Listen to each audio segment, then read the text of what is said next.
What's going on, guys? I'm sitting in my dad's van right now. This is a 2006 Honda Odyssey with a 3.5 liter engine. My dad uses this car for work, and so one day, you know, he just went and started it up, and you got a little engine light just staying on the dash. If you don't know a lot about cars, it could be many different reasons that causes this light to come on, but I will show you what I did to figure out how to fix this. All right, first step in solving this problem, you got to use the scanner. You need something that's gonna pull up codes and tell you what this means. I got this, and it just plugs into your vehicle, and then it connects to your phone through Bluetooth. That's why it's called Blue Driver. You're gonna connect this under the driver's side. This is called an OBD2 scanner. So an OBD2 port should be under every single car on the driver's side. You see it's right there.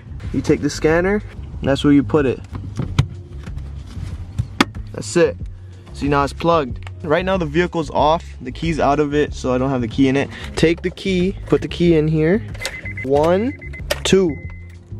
When all the lights come on. With the ignition on, engine off, we can now successfully read codes off the scanner. So off my phone, I have a Blue Driver app right here. It's just the app you need to download for the scanner. So when you pull up to the screen like this, see Blue Driver up there. I'm sorry if my screen is dirty, I use this at work. I'm gonna go to vehicle info. I wanna make sure this is the correct vehicle. Yes, 2006 Honda Odyssey. And if you really wanna confirm, you can look at the VIN. So in this menu, I wanna read the codes. So go to read codes, and then it's gonna ask, do you want to check engine light? You want to check common dash lights, so like maybe ABS. I really just care about the engine light, so I'm gonna go to engine light. It's scanning, and see, it's gonna quickly tell me what the problem is. It says it found 3 codes, and here are the codes. We got O2, so O2 means oxygen. Oxygen sensor, heater circuit, bank 1 sensor 2. So bank 1 sensor 2 is gone. Then we got an O2 sensor circuit, no activity detected, bank 1 sensor 1. So bank 1 sensor 2 is gone, and bank 1 sensor 1 is gone. More specifically, the first code is telling me that there's a problem with the heater circuit in that sensor, but it's built into the sensor, so I'm probably gonna have to replace that anyways. And the second code is telling me bank 1 sensor 1, there's just no activity being detected. So I'm gonna just replace both of them to be on the safe side and call it a day. All right, guys, here's the part numbers for the O2 sensors that I got. You can search them up. It's by NTK Oxygen Sensors. These guys also make spark plugs, NGK. Okay, guys, I have both the oxygen sensors right in front of me. I'm gonna tell you the difference between these two.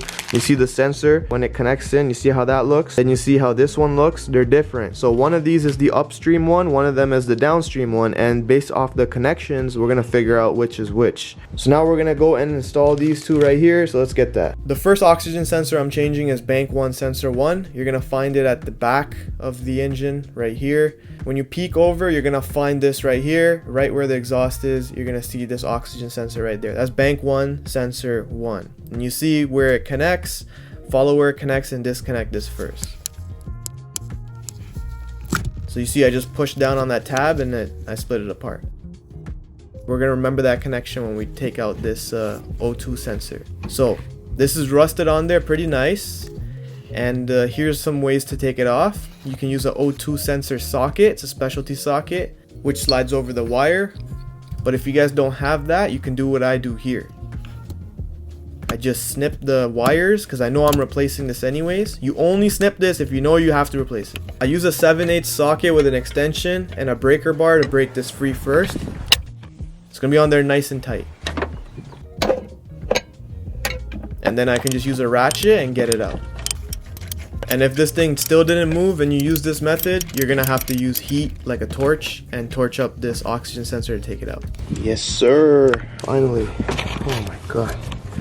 See my gloves? I don't even know why I didn't change them.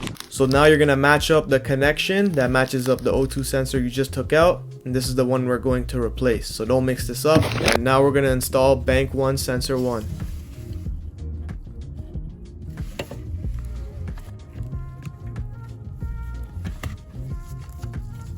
Always thread it by hand first, and then you can tighten it. And I'm using the O2 sensor socket to tighten this thing on, and if you don't have that, you have to use a wrench. Then just hook this thing up. Make sure you connect this right here. And just like that, it snapped in. That's bank 1 sensor 1 done. Now, that was the easy one. This one is going to be a bit difficult because you're gonna have to get the vehicle up, and underneath is where you'll have to go to find bank 1 sensor 2. This one comes after the catalytic converter. So there is the downstream O2 sensor right there. This is bank 1 sensor 2.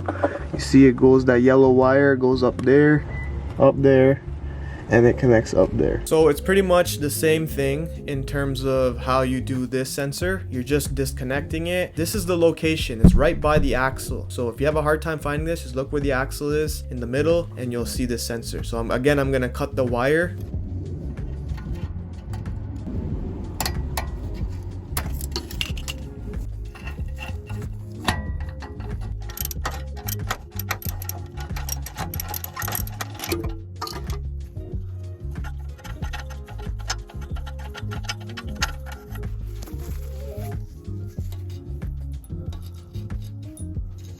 So for this sensor, you do have to pop a few clips out before you can pull the wires. So you could just use like a flathead screwdriver or like a pry bar if you don't have like one of those clip removal tools. Again, the sensor connection, make sure it's the same.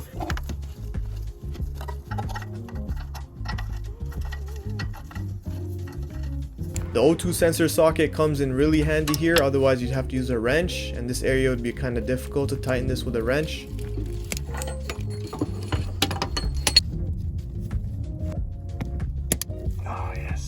Now we're going to clear the codes inside the vehicle after both the sensors are installed, and we're going to let this vehicle be driven for about a week. My dad's going to take it to work. That way it cycles through into closed loop. If you guys don't know anything about closed loop, that's when the oxygen sensors get up to operating temperature and the exhaust is working how it should. And you see the light is gone now, which looks nice now. See a clean dash. Yeah, we're just going to come check back for codes in about a week. All right guys, it's been about more than 1 week now. I'm going to start the vehicle.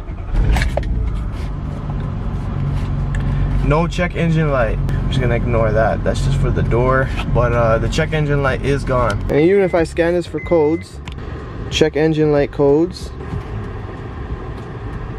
0 codes found. 0 codes found. So nothing is popping back up. That's what we want to see. All the engine light codes are gone. The Dallas Mavericks have beat the Clippers. And that's it. That's the job done right there.